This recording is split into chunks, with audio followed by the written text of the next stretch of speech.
Welcome back, folks. It's time for another talk. I'm joined by the one and only Christophe Martinot to talk to us about Agile. I want to give you more an intro, but I feel bad that we already stole some time away from you, Christophe. So what I'll do is I'll get out of the way and I'll let you get on with talking to us about Agile.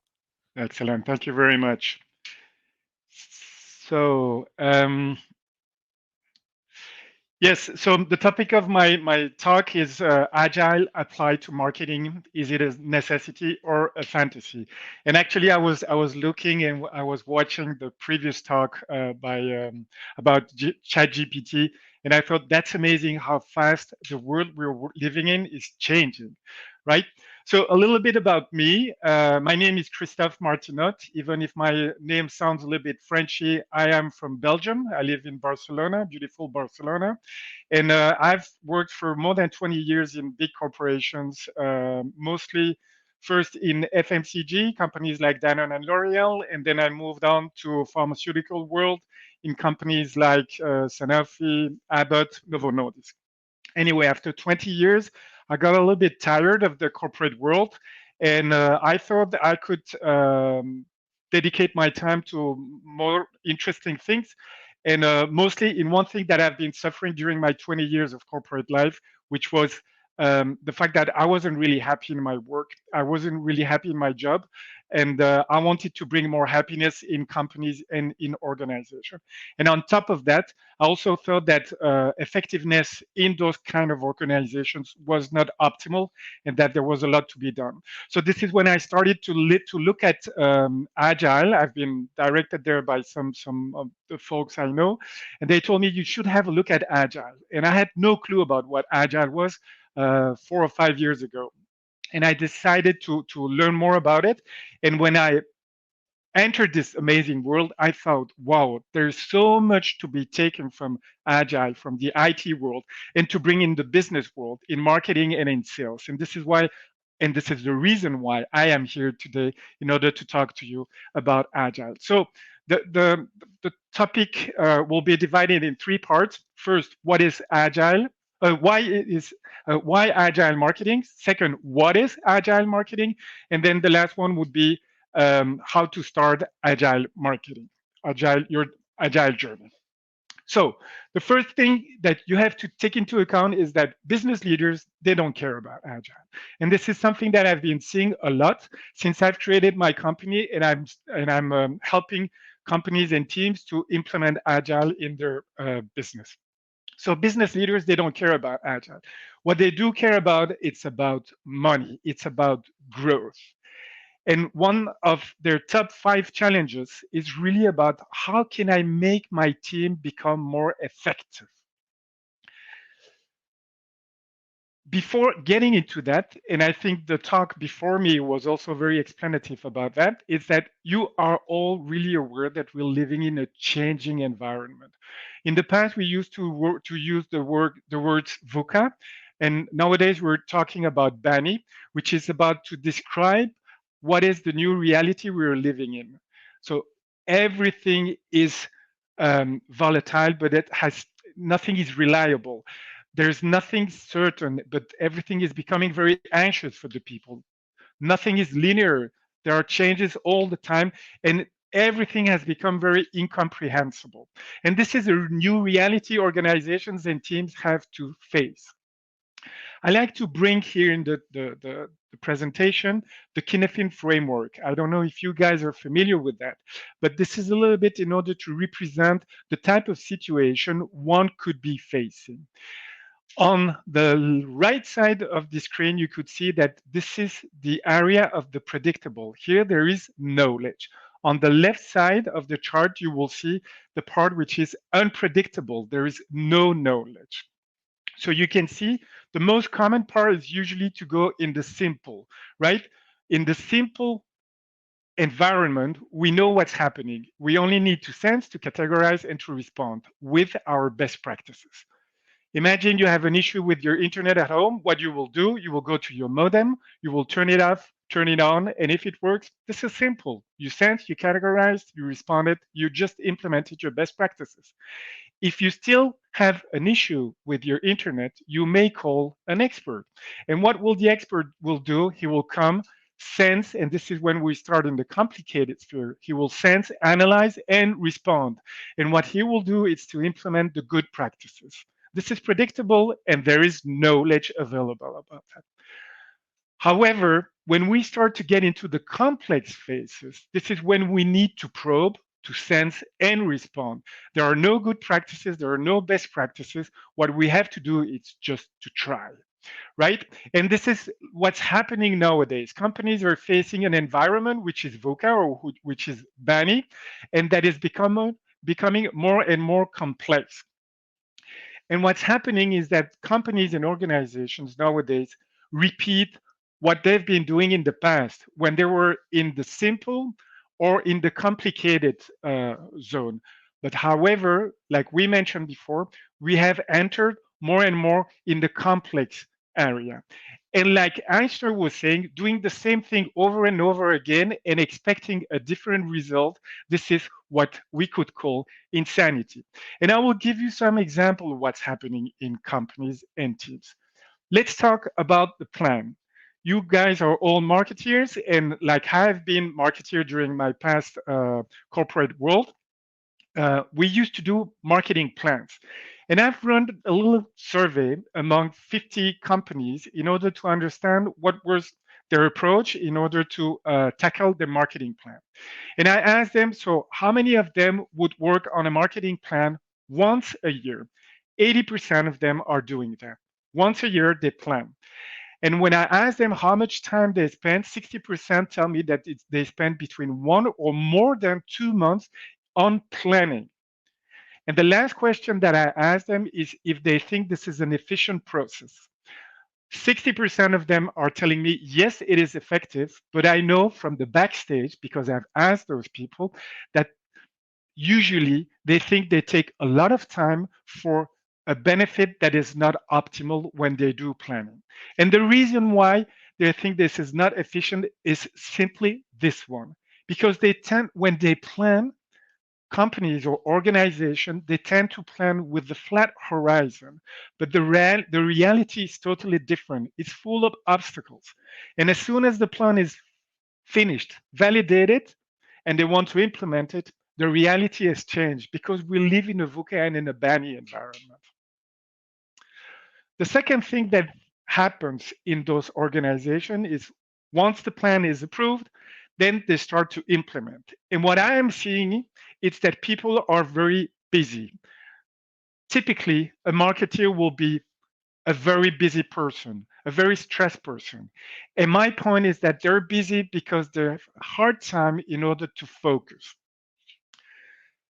I used to run an exercise when I train people in order to explain them that multitasking is not good. It's not good on a day-to-day basis, but also when you're running a marketing division and you want to implement different projects. Because the more projects you're trying to run, the more waste you will generate. Steve Jobs used to say focus is about saying no. And if you look at this graph, you can see that when a people or a team is focusing on one project, they're 100% focused, which is normal. If they start implementing 3 different projects, you can see that you will generate 40% of waste. The more projects you will run simultaneously, the more waste you will generate. So this is very important for marketers to also understand. Rather than trying 100,000 different things, you should try to focus on what is really relevant. And we will talk about that in the future. Focus is about saying no, like Steve Jobs said, but it's also the Pareto rule, which is 20% of your effort is going to generate 80% of your results. And this is something that we tend to forget when we work in an organization. The consequences of this way of working, it's that most of the time companies are wasting time and energy, they're wasting money, and they're impacting the mental health of their employees. If we talk about employees, we are also facing a new reality, the job complexity. When I was young and I started to work, there was no internet. Since the appraisals of internet, a lot of new tools, of new technologies, of new methodologies have arrived, and you can simply look at ChatGPT what is the revolution that ChatGPT will bring to the new to the new marketing teams. Jobs have been complexified. Customers have so much offer to decide from that it's becoming very difficult for them to know what they want. If we look at the employees, I don't know if you're familiar with the quiet quitting movement, but people now are looking for work life balance and they're not willing to spend hours and hours. They're just willing to do their job for the time they've been hired and then they will go home. And then the last thing that has also very much changed since the pandemic is that the collaboration has changed because we're more and more working in a remote way. If collaborating in face to face is complicated, imagine what it is when it is remote. So, all this put together, if we look at this new environment, this new reality, the way of working companies and organizations are implementing, this is bringing a lot of demotivations among employees. Globally, 8 out of 10 employees, and those are data coming from a Gallup report worldwide, are not engaged in their work. So, if the motivation is important for organization, imagine what is the most important asset for any organization? It's people. And this is where I like to bring another theory called the served profit chain. This is very simple, very logical, but it seems that leaders have not listened to it. The more satisfied are your employees, the more satisfaction they will bring to your customers. The more satisfied are your customers, the more loyal they will become to your products or services, and this will generate more revenue and growth for the organization. Well, if we have such a disengagement, remember, only 2 out of 10 people are really motivated with their job. How are we going to achieve growth, or how are leaders coming will how are leaders going to achieve growth if they have disengaged employees? This is the reason why leaders have to change the way they become attractive for their employees and for their customers. Unfortunately, what we're seeing, and those are data from the Agile Business Institute, the change within the organization is not big. So many organizations continue to work the way they're doing, but they're not moving and transforming to a new way of working. However, the good news is that there are some leaders that are thinking about, okay, what could we do? Could agility be the solution? Like I mentioned before, agility comes from the IT world. You probably are aware of that. And it has been studied for the past 25 or 30 years. And what it has been demonstrated is that the agile methods of innovation have greatly increased software development success rates. They've improved the quality and speed to market. And most of all, they've boosted the motivation and productivity of the IT teams. So, looking at that, some people have started to say, okay, why couldn't we start implementing Agile to marketing? I'm putting here a definition from the American Marketing Association. And like you can see on this slide, I am underlying one word, which is value. Why? Because I think most of the time marketers are forgetting that what they need to do is to deliver offerings that have values for customers, clients, partners, and society at large. And we will come back to that. So, the interest of being agile and implement agile in marketing, it's basically to work smarter. And my message here, it's again, work smarter, not harder. An agile marketing team is the one that is able to adapt quickly, to respond to customers' needs, to lead the change, and to be continuously at competitive advantage. And here are the most important pillars of agile marketing. The frequent iteration, and this is opposed to the waterfall approach. A typical approach would be I define my project, I build it, I launch it, and after a long period of time, I cross my fingers in order to know if I'm adding value or delivering value to my customer. And you are assuming a lot of risk by doing that because there you have no clue about what will be happening from the time you start defining until the moment you deliver.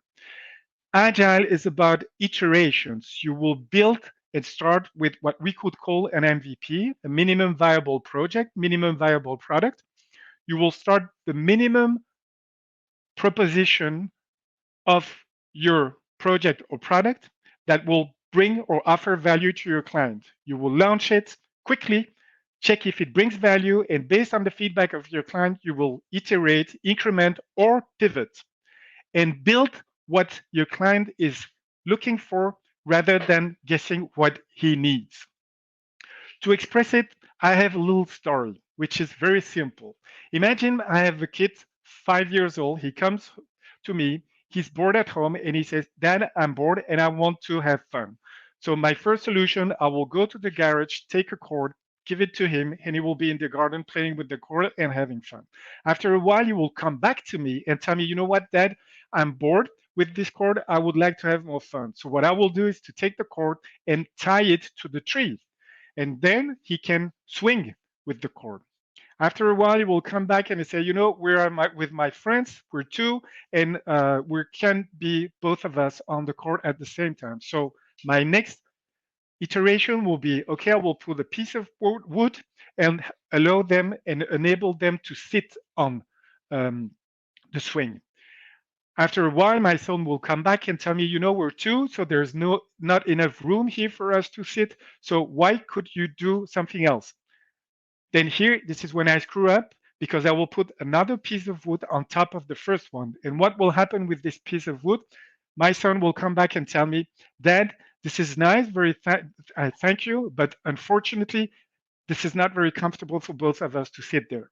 Okay, so what will I do based on this feedback? I will change and put a tire, like you can see. Both of them can sit there, they can swing, they have fun.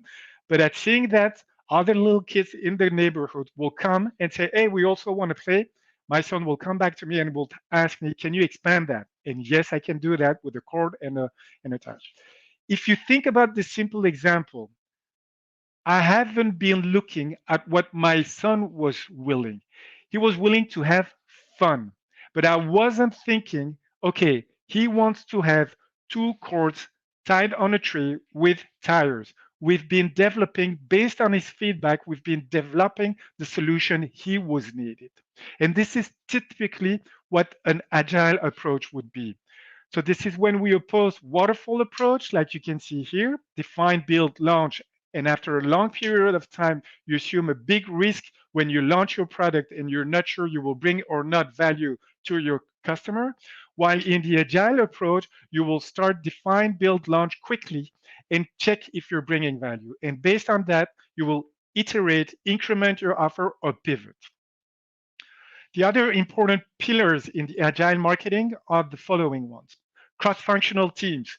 So we want people with the diverse point of view. We want to mix people. We don't just want marketing people. We want to integrate them. There are people from sales, from compliance, from legal, from market research, from many, many different departments so that we can have a global picture. And as much as we can, we want to include there also the voice of the customer.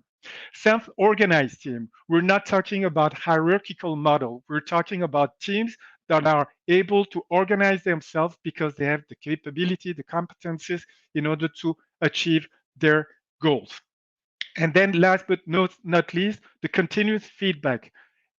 What we want to do here is to get feedback from the customer constantly on what we're delivering. But also, we want to have feedback from the team on the process we are following. So, in a certain way, I like to define agile marketing as a discipline, and every organization can develop it. A discipline like martial arts, and like you know, always for a discipline, there are some values behind it. And I like to highlight here that we have developed an agile marketing manifesto. And when I say we, I mean a lot of people around the world. We've sit all together in order to define what are our 5 most important values. And like you can see here, the first one is focusing on customer value and business outcomes over activity and output.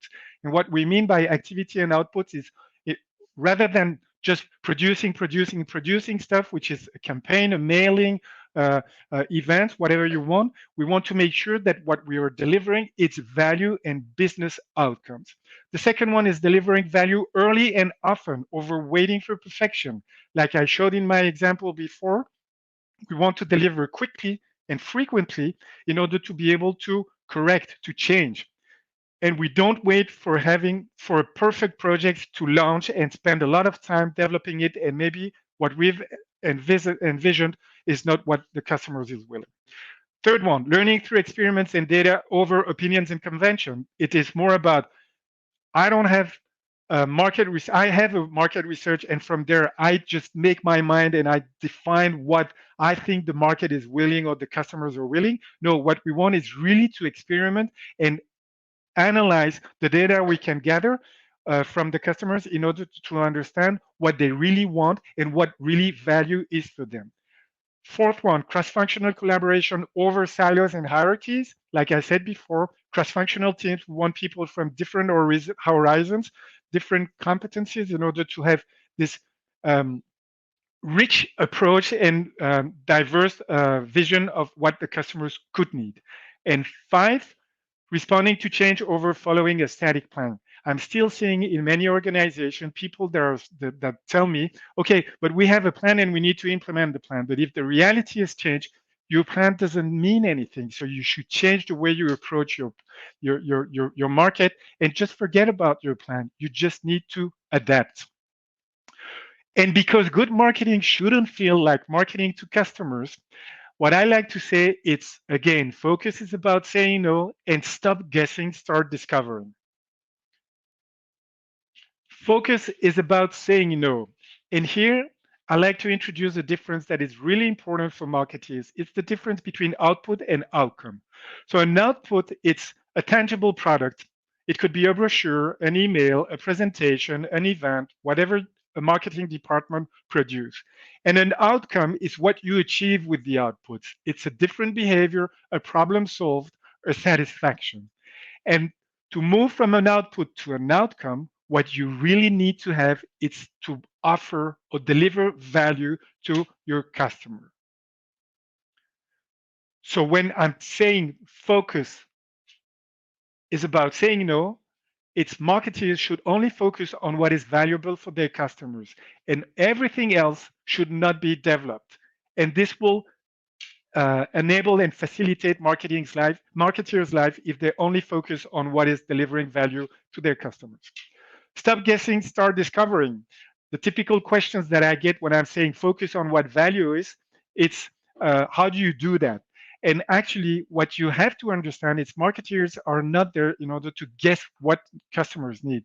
But what we have to do is to discover with them.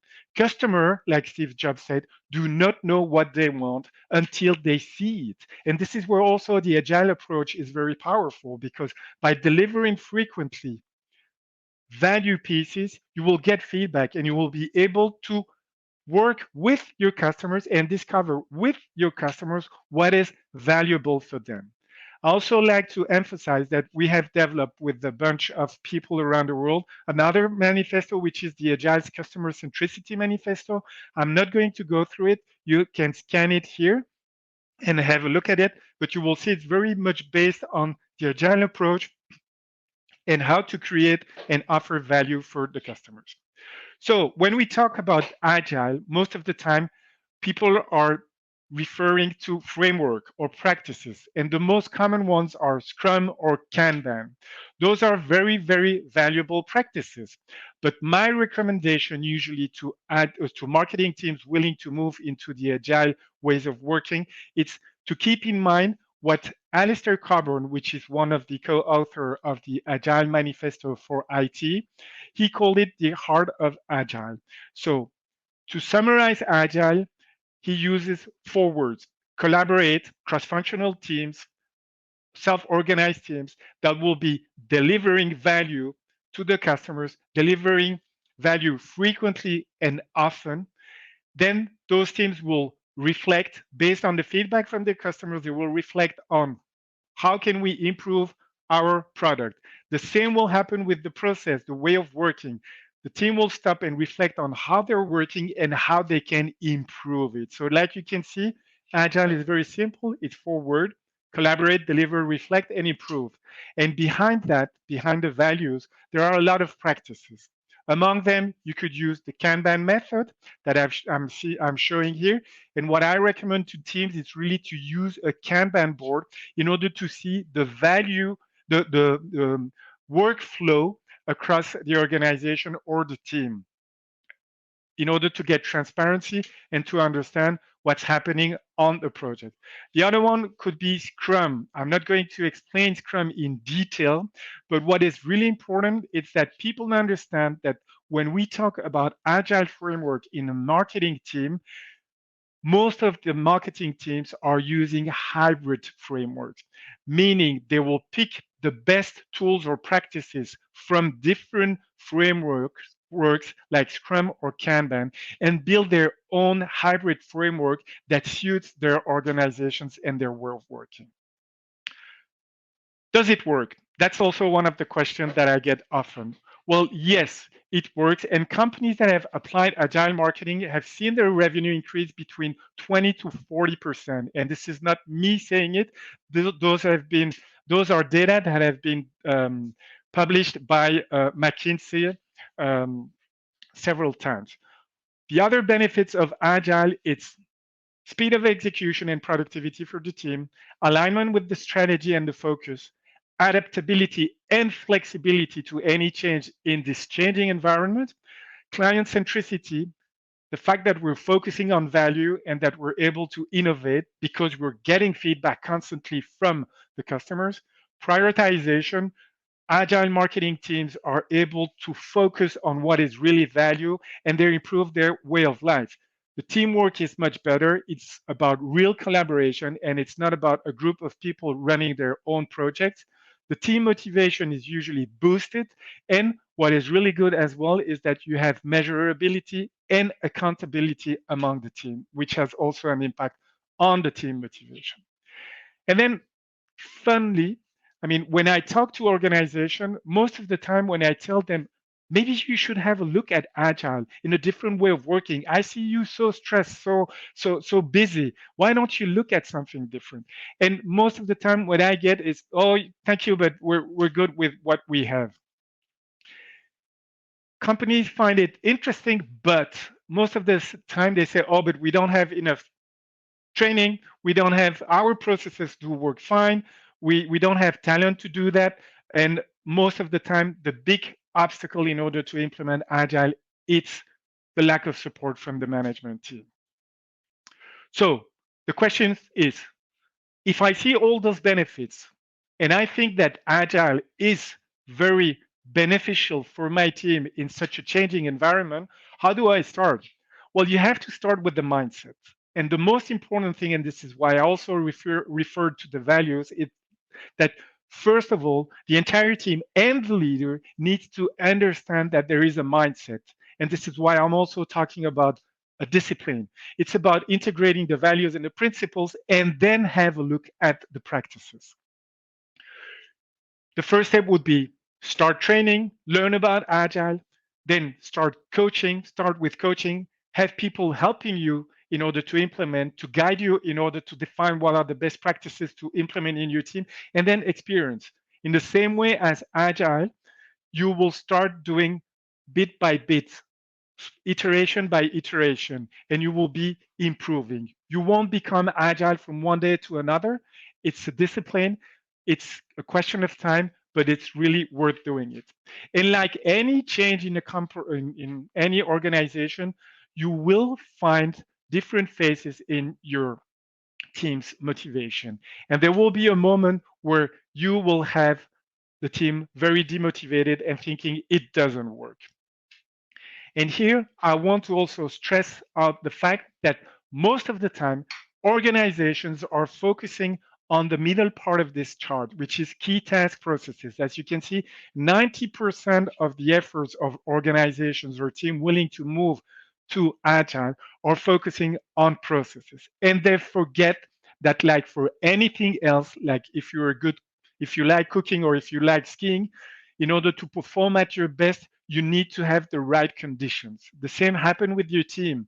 You need to have the good conditions in order to implement afterwards the good processes.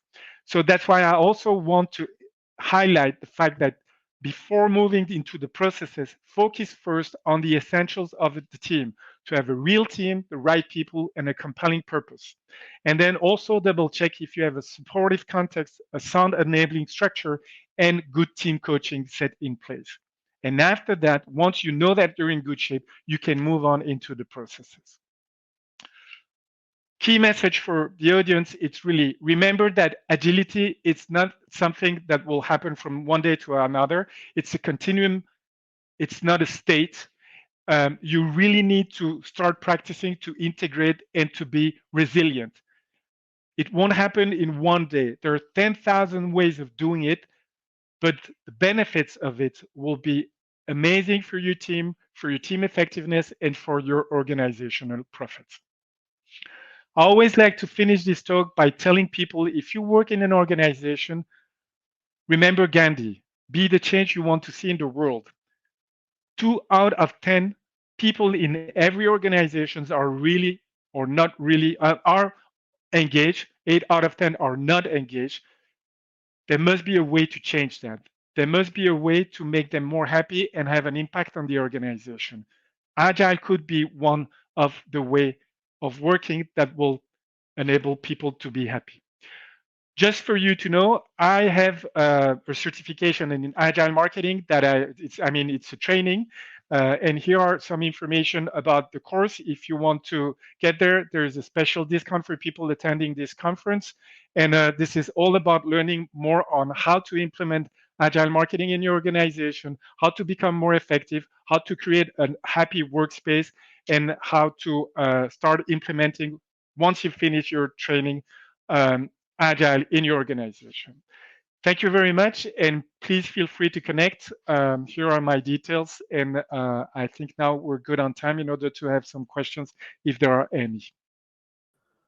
All right, wonderful. Thank you, Christophe. Absolute pleasure to hear you talk on this matter. As he just said, if you guys do have any questions, feel free to type them in the chat now, and I will relay them to him.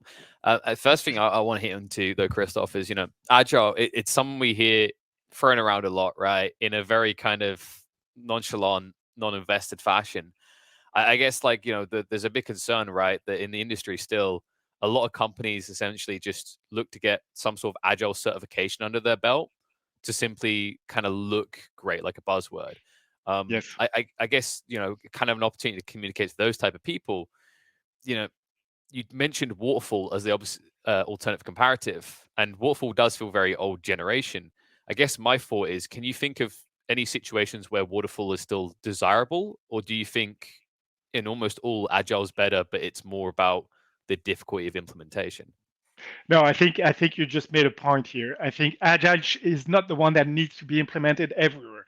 Waterfall works. It works perfectly. If you have to build a bridge, you won't go in an agile where you just have to build a bridge, and you can't start iterating and looking if your bridge falls or not, or fails or not. So there are situations, of course, where you will not be able to work in an agile way of working. So it's not just about implementing agile. It's about uh, defining the situation in which you need to work in an agile way, and others in which you need to work waterfall. What I like what you say is that there are a lot of organizations that are willing to just like have certification under their belt and say, oh, we are agile. And this is where they fail. And most of the time they fail because they forget to go where what I mentioned before, it's the conditions of the team. They need to have real team in place, and they need to support. It's not just about me, a leader, telling, okay, you team are going to go agile and I'm not getting involved in it. You have to get involved as a leader. You have to be part of it. You don't buy an agile transformation, you sweat it. I like that kind of point, right? It's like I think a big kind of thing I've noticed whenever you get into discussions with agile experts is the biggest reason it fails to ever kind of take hold in a company and an organization is the people at the top aren't really practicing what they're preaching, right? It's almost like they're trying to give this new shiny toy to all the kids and like, but grandpa doesn't want to play. But the reality is, people react to what their leaders are actually doing in those situations, right? Exactly. It's exactly that. And that's super important. And it's funny that still leaders are not understanding it. There is one big issue also for leaders is they feel that if they go agile, they might lose power, their relative power in the team because they need to empower their teams. They have to delegate a lot and they have to go for accountability. So the empowerment of the team is such a big thing that sometimes they have the feeling that they lose power and control, which is very bad. And control and power is everything that is generating demotivation among employees. And I guess the really tough part about that is usually the people who are higher up in those positions of power, they've been doing this for years, right? And they get these inefficiencies or these older ways of doing things. And we all know how that goes, right? I was in development for a few years and I saw how it went. I'd be like, look at this new method, this more efficient method.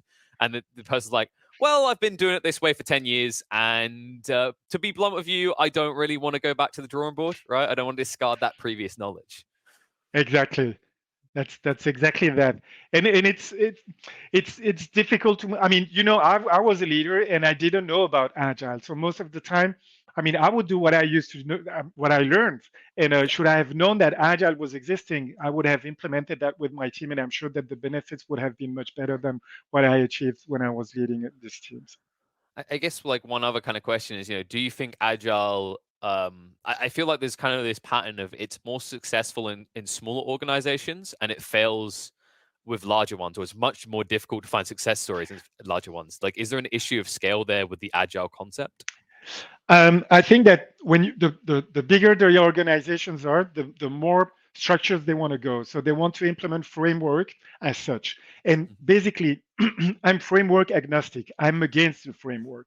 I just think I just think that frameworks are a toolbox where people can pick and choose the best practices. And when you go to big organization, like you said, they want like more structured way. They want to be more they want to have a framework that works. And usually when you start and you come with the playbook, it doesn't work. You need to really customize your approach to any organization and its culture. I think we've got some nice things to think about there. I'm just going to put these back up on the screen because it looks like we are a little bit quiet right now in the chat. So anyone who does think of anything later on, go ahead, connect with Christophe. I'm sure he's going to have his DMs open. He's willing to talk to you about the matter deeper. But Christophe, it's been an absolute pleasure to talk to you on this matter. I won't keep you too long. Apologies for the later start, but now you get a little bit of a break and you get to enjoy the rest of the day. Thank you again for the talk. Thank you very much. Bye-bye. Have a good day. This is all we got. Remember the revolution in our minds. This is all we got. Lock me out of this life institution. I am angry and high on illusions. Yes, I hate, but it's not a solution. Try my best, but